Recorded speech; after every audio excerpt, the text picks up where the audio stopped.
अस्सलामुअलैकुम वरहमतुल्लाहि ताला वबरकातुहू। अज़ीज़ नाज़रीन, उम्मीद है कि आप लोग खैर वाफ़ियत से होंगे। अल्लाह करीम आप लोगों को शादो आबाद रखे।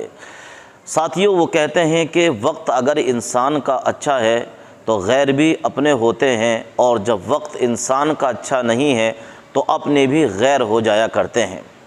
किसी ने पूछा कि आपका अपना इस दुनिया में कौन है, तो मैंने हंसकर जवाब दिया, अगर वक्त अच्छा है तो सब अपने हैं, और अगर वक्त अच्छा नहीं तो कोई भी अपना नहीं। काश कोई इस दुनिया में ऐसे भी होता जो गले लगाकर ये कहता कि जब तुझे तकलीफ़ होती है तो मुझे भी दर्द होता है।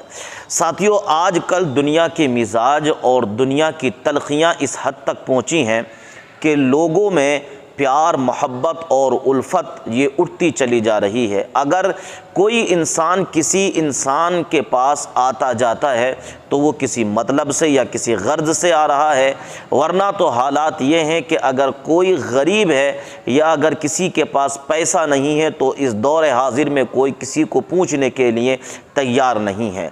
ये दौलत की दुनिया है, ये पैसे की दुनिया है। इस दुनिया में इंसान को इंसान से मोहब्बत है ही कब?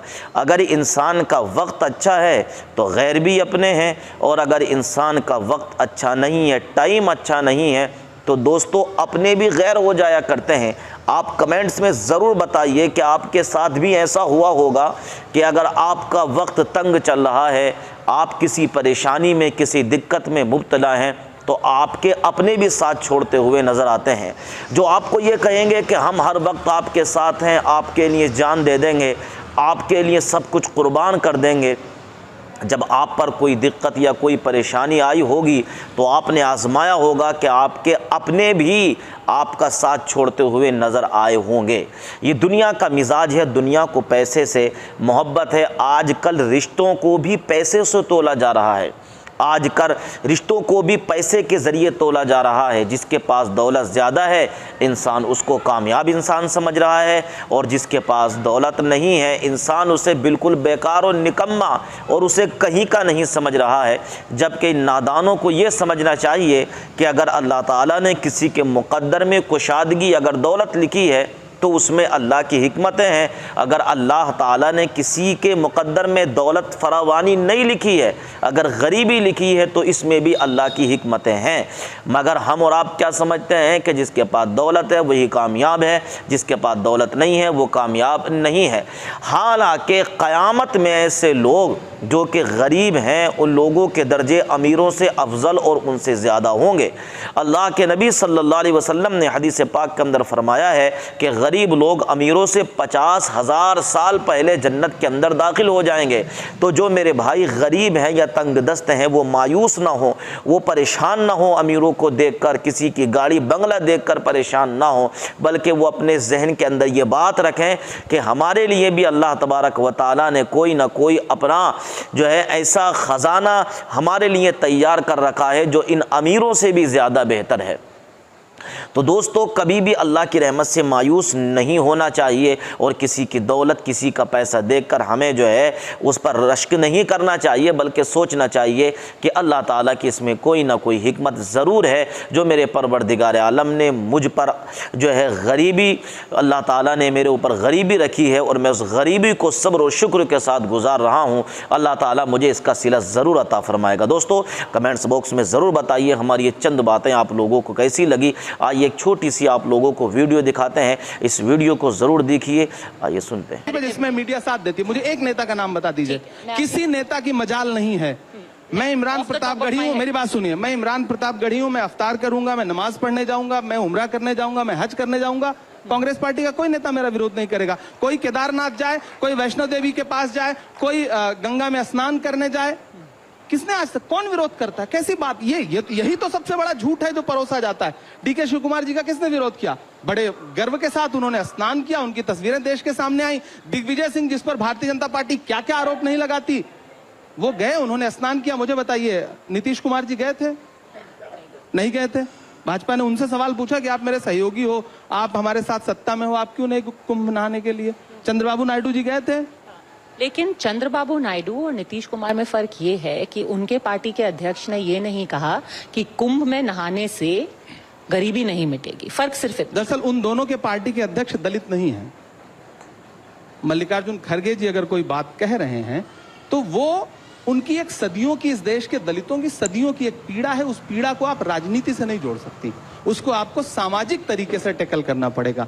इस देश में अभी रणदीप सुरजेवाला जी जो बात कह रहे थे, हजारों सालों की एक पीड़ा है जिसको मल्लिकार्जुन जी खड़गे जी कह रहे हैं, तो उसे आप राजनीतिक चश्मे से मत देखिए। उनकी पूरी एक नस्ल ने जो झेला है उसको किसी राजनीति से हल नहीं किया जा सकता, उसको सामाजिक सुधार से हल किया जा सकता है और उसको, उस सवाल को सबको फेस करना पड़ेगा। एकदम स्वाभाविक सी बात है, पहली बात। दूसरी बात, राहुल गांधी जी ने ऐसी कोई बात कही है क्या? प्रियंका गांधी जी ने गंगा यात्रा की थी, गंगा की बेटी का खिताब आप ही मीडिया वालों ने उनको दिया था, उन्होंने यात्रा की थी। आपने कभी उनको जो है मतलब आस्था से फिर उसको क्यों नहीं जोड़ा? भाजपा का कोई एक नेता कहीं डुबकी लगा ले तो आप उसको आस्था का महान केंद्र बताने लगते हैं। कांग्रेस का आदमी कितनी भी आस्था प्रकट कर ले, आपको लगता है कि नहीं ये तो ढोंग कर रहा है।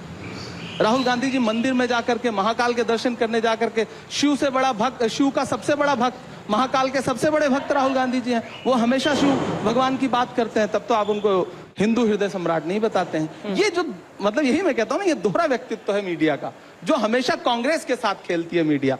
मेरा ये आपके सामने विरोध में दर्ज करा रहा हूं जी। ठीक है, तो अगर आप कह रहे हैं कि समाज में अब इस तरीके की कटुता बन रही है, तो एक सामाजिक आईने में आप इसको कैसे देखते हैं, इसको कैसे बयां करेंगे? आप इसके बारे में जब सोचते हैं कि आखिर हो क्या रहा है, क्योंकि हम ये भी कह रहे हैं कि मैं शायर इमरान, इसको जब आप ऑब्जर्व करते हैं तो आप इसके बारे में क्या सोचते हैं? मैं दुखी होता हूं। मैं शायर हूं तो जाहिर सी बात है कि किसी भी आम इंसान से ज्यादा संवेदनशील होता है कवि और शायर। कोई भी किसी भी कला से जुड़ा हुआ व्यक्ति हो, ज्यादा संवेदनशील होगा।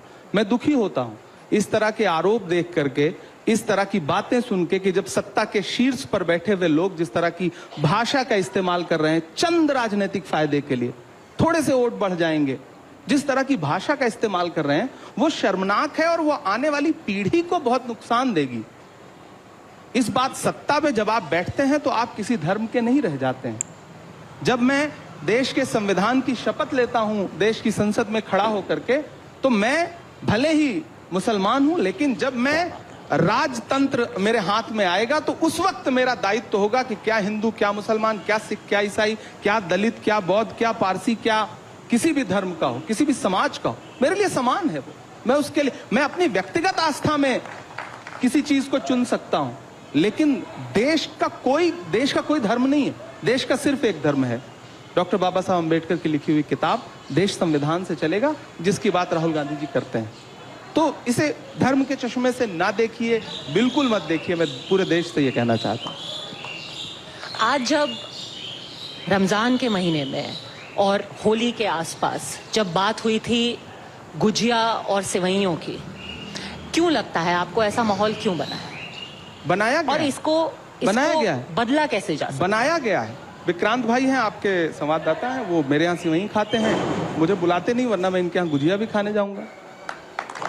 ये बुलाएं मुझे, मैं बिल्कुल खाऊंगा। ये तो बनाया गया है ना, ये तो सत्ता को फायदा दे रहा है, इसलिए सत्ता के इशारे पर उनके अपने लोग इस तरह की भाषा बोल रहे हैं। और अफसोस ये है कि अब अधिकारी भी वो भाषा बोलने लगे जो राजनेता बोलते थे, और उन पे कोई अंकुश नहीं लगाया जा रहा है।